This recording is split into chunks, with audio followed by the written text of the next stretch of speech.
Admission is about a woman named Portia Nathan that I play, who is a college admissions officer at Princeton University, and she's kind of set in her ways in her little quiet life, and she her life kind of starts coming apart at the seams when she finds out a couple of things. One, her boyfriend of many years is leaving her, and two, she finds out that a prospective student that she's interviewing for the school may or may not be her son that she put up for adoption 18 years before.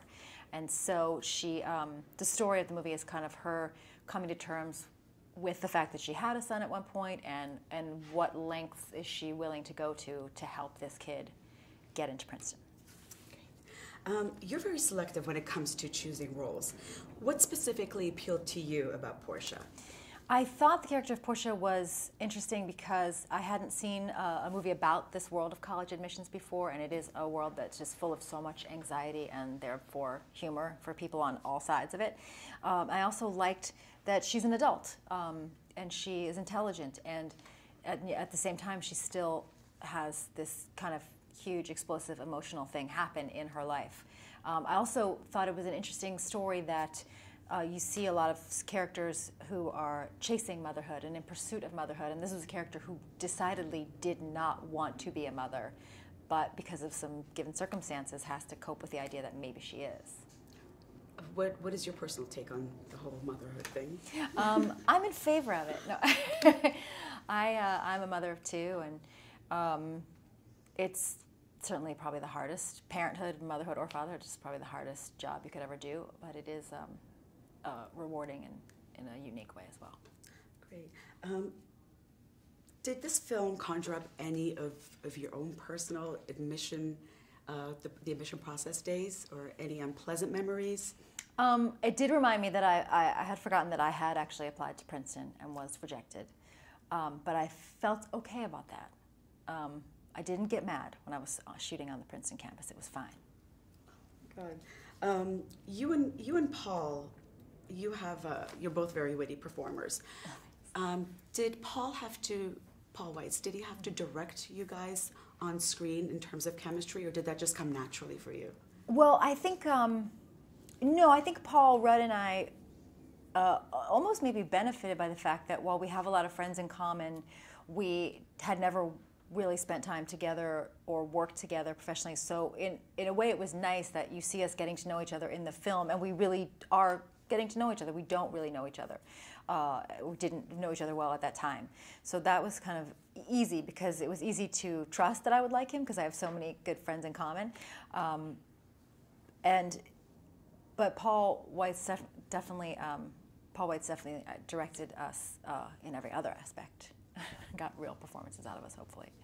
So was it very natural for you guys, though, on screen? I mean, Paul Rudd, very easy to be around, yeah.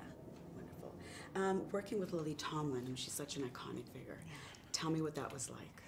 It was, just a dream come true for me because I've been a fan of Lily's for a long time, and to be able to be in a scene with her, even in particular to be in a dramatic scene with her. And that was actually sort of hard for me. I had one scene where I had to just enter the house and enter the scene just screaming angrily at her. And that was probably the hardest thing for me because I have nothing but affection for Lily in real life. But she just gives you so much. She's just so present and listening in a way that some actors are kind of just do the thing that they planned for the camera, and she's just really in the moment with the other actors in a way that's really splendid. And what was your favorite part with her in the film? My favorite moment of hers, that's kind of her, it's the end of a scene with the two of us, but it's a moment that really made me laugh that she came up with was I have this moment where I come into her early in the morning and she's asleep on a couch, and she's just had a sort of one-night stand with this older male professor, and I'm trying to tell her something really, really important, and she's not in the mood to hear it, and says like, "Oh, honey, just come back, go take a nap, we'll talk about it later." And then she just kind of reaches under herself and pulls a wrench out from the cushions on the couch that she's been sleeping on, which I thought was a really, really funny touch given her character in the movie. What would you want audiences to take away from this film? Hopefully they'll find the story moving, because I think the story is moving in terms of that you really feel for Portia and for this kid Jeremiah, and you sort of want the best for them, and hopefully, you know, how the movie ends is not entirely what you expected, but still satisfying.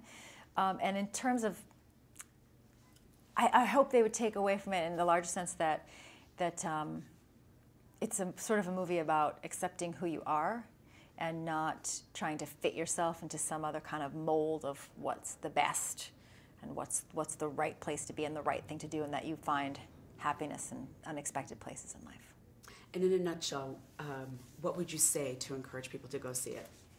I would say that you will laugh, you'll cry, you'll see Wallace Shawn, you'll see Lily Tomlin, you'll see Gloria Rubin, you'll enjoy the soundtrack, you'll enjoy the story.